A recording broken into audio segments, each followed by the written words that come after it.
saw me giggle there a couple songs ago because I looked over and saw the Tilt-A-Rama Whirl-A-Wheel or whatever it was. You're not seeing what I'm looking at right now, but I remember at 14 years old going on one of those things after playing a county fair and getting sick as a dog, and it was not a... Somehow I evolved past... we got to move on past that, you know. Hey, don't eat hot dogs and go on the Whirl-A-Rama. Anyway, I should tell you a little bit about this stuff. It was hot dogs and pickles and a milkshake and I think what are those sticky things, you know, the elephant ear or whatever that was. I think that was all I had. Honest, officer.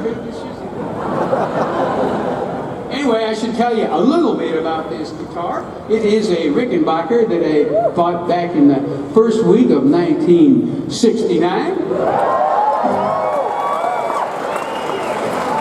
Well, at least to a couple of you, that doesn't seem like ancient history. But anyhow, I was affixing to, you know, have a career in music. My band Creedence had just had a big hit called Susie Q.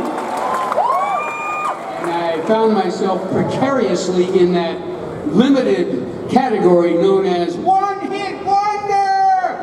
And that scared the crap out of me, so I was hoping that by getting a good guitar and fixing it up, maybe you know, it would last a year or two.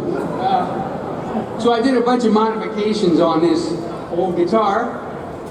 The most important thing is I put a Gibson guitar pickup right there in the bridge position because I'd heard about these guys over in England named Jeff, Eric, and Jimmy. And they were all plugging their Gibson guitars into a Marshall amp and making the coolest sound ever made in rock and roll, even to this day. And I wanted to get as close as I could get at the time to that sound. I got all done, I painted my guitar Acme, because I'd made so many changes. But why did he call it Acme? That's just such a weird name. What, if you've ever seen the Roadrunner trying to get away from Wile E. Coyote, I don't know what that was all about.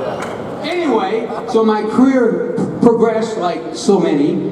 And about a couple of years later, actually 1972, well, let's see, my girlfriend had left me and band broke up and my dog bit me. And it was kind of, you know, 24 years old, end of the world. So this kid, who was about 11 years old, came around the office where we used to have our headquarters and said, "Hey, John, can I have one of your guitars?" And I looked down at the most important thing in the world to me and I said, "Sure, here, have this one." Yeah, I really did that. There's a young lady I married 31 years ago back there that reminds me about every other day. That's the stupidest thing I ever heard of. So this guitar was missing from me for 44 years. Did I tell you I played this guitar at Woodstock?